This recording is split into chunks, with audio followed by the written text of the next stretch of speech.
The wait is over. The next generation of NVIDIA GPUs are finally here.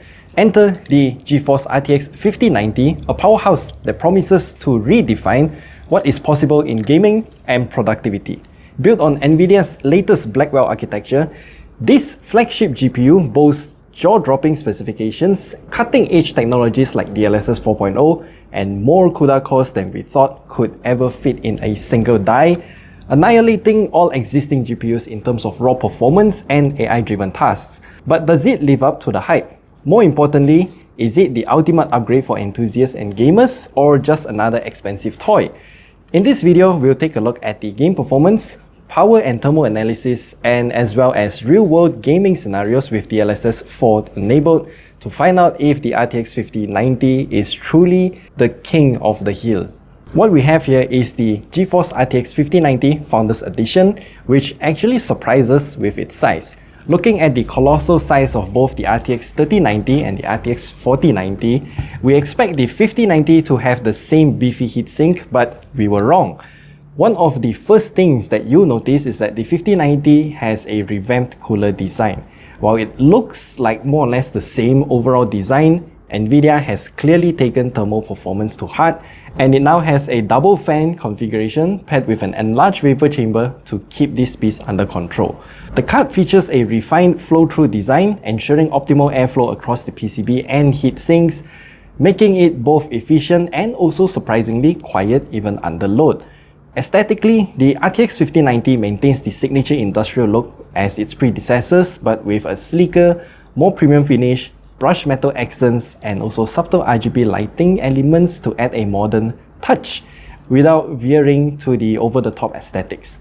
The cooler itself is also notably smaller, and it is now a dual-slot design, so compatibility with smaller cases will not be a concern, just like this one.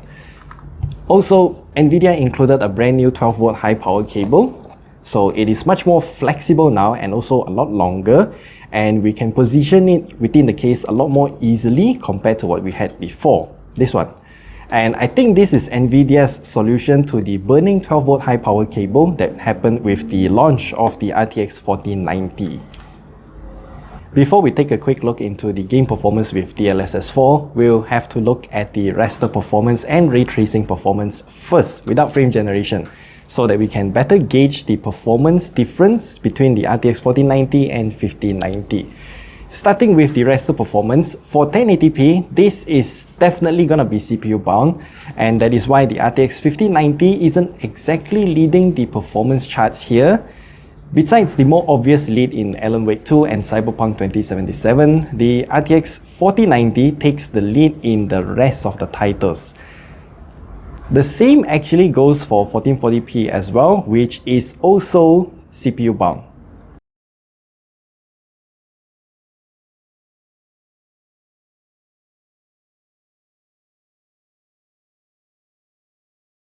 When we scale it up to 4K resolution, this is where we can see the RTX 5090 now overpowering the 4090 in all titles, which is an unexpected turn of events that truly proves that this is indeed CPU bound in both 1080p and 1440p resolutions. Other than Marvel's Spider-Man Miles Morales, we can see a significant lead in all other titles. As for the ray tracing performance, we can see the different results where the RTX 4090 and 5090 trading blows in 1080p. The RTX 4090 can still be seen performing better at this point, which has the same CPU bound issue as the raster performance that we talked about earlier. This behavior is the same for 1440p resolution as well, so nothing surprising here.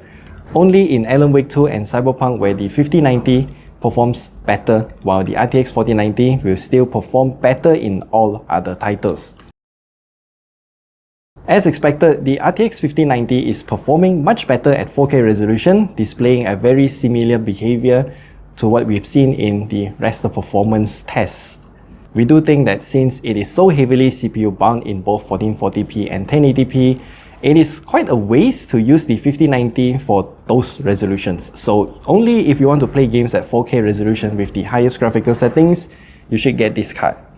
Now for DLSS 4, the games that actually support the new features are still in its beta build. but we can still give you an early preview of what this has to offer when comparing with DLSS 3 and 3.5. For AAA titles like Alan Wake 2 and Cyberpunk, which are known for adopting new features from NVIDIA like path trace, rays, frame generation, and ray reconstruction, they are some of the earliest to get the new features that are demonstrated at CES 2025. In Cyberpunk, you can now choose between the Transformer and CNN model, as well as a toggle for the frame generation multiplier, and if you're on the 5090, you can toggle the frame multiplier between 2x, 3x, and 4x. It also allows you to pick the right multiplier to get the game to run closest to the monitor's refresh rate so that you don't have that much wasted generated frames. And this is also where we can see the GPU VRAM utilization actually drop when we turn up DLSS.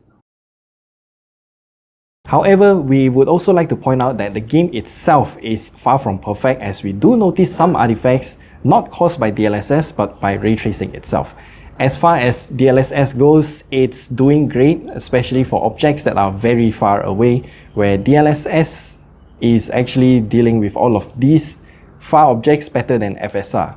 The same goes for Hogwarts Legacy, where you can now enable ray reconstruction and toggle frame generation multiplier up to 4 times to match your monitor's refresh rate for the best experience.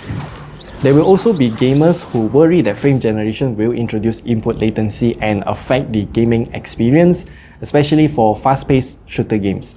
But that isn't the case here because NVIDIA's reflects low latency feature, which will be available if the game supports frame generation. We tested this with Marvel Rivals, comparing the input between the default native settings and frame generation enabled. Competitive gamers might be able to tell the difference, but for us as casual gamers, the input feels responsive enough with frame gen and reflects low latency enabled. More titles with DLSS 4 are on the way, but this is what we are able to show you for now. We'll be back with another follow-up content for DLSS 4, detailing some of the features and what they do, alongside with the side effects if there are any.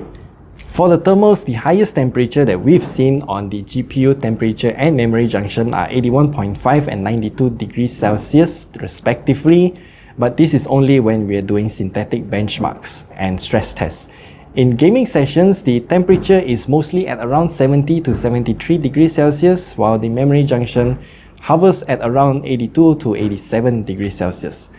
The power draw is going to be interesting. The 5090 is one of the most demanding GPUs that we've seen, and be it creative works or graphically demanding tasks or just gaming in general, it will draw somewhere between 450 to 560 watts. Sometimes, if it really needs power, it can draw up to 650 watts. We have observed this in a split second, and it did happen. This also ties back to the cooling system that we've mentioned earlier in this video. This new cooling system is designed to handle the card's increased TDP, but NVIDIA managed to strike an impressive balance between the thermal performance, acoustics, and also the overall size of the card. And I think this is a magnificent feat of engineering.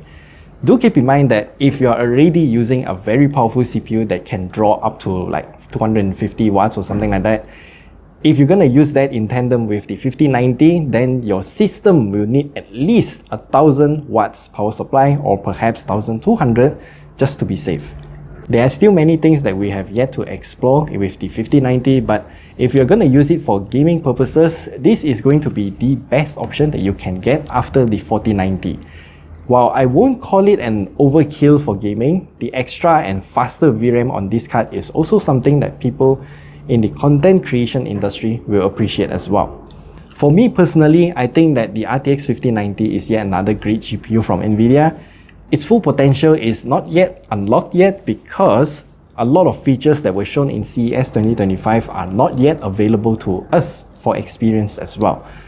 Will I recommend you the RTX 5090? Yes, only if you're already gaming at 4K and you have $2,000 US to spend. I'd say that both the RTX 4090 and 4080 are still very powerful cards for this day, though upgrading it to the 5090 will get you better frame rates. Honestly, we are more excited about the RTX 5070 because Jensen Huang claims that the new RTX 5070 will provide the same performance as the 4090 but at nearly 1/3 the price. So we'll have to test that out when it arrives. So that's all that we have for you here for the RTX 5090. Do let us know what you think about this new NVIDIA flagship GPU. And do let us know, will you actually buy this card or will you settle for the 5070 or something like that? So we'll be happy to know all of your thoughts, and we'll see you guys in the next video. Yeah, super lightweight compared to this. A lot lighter. Oh, this is like weight training.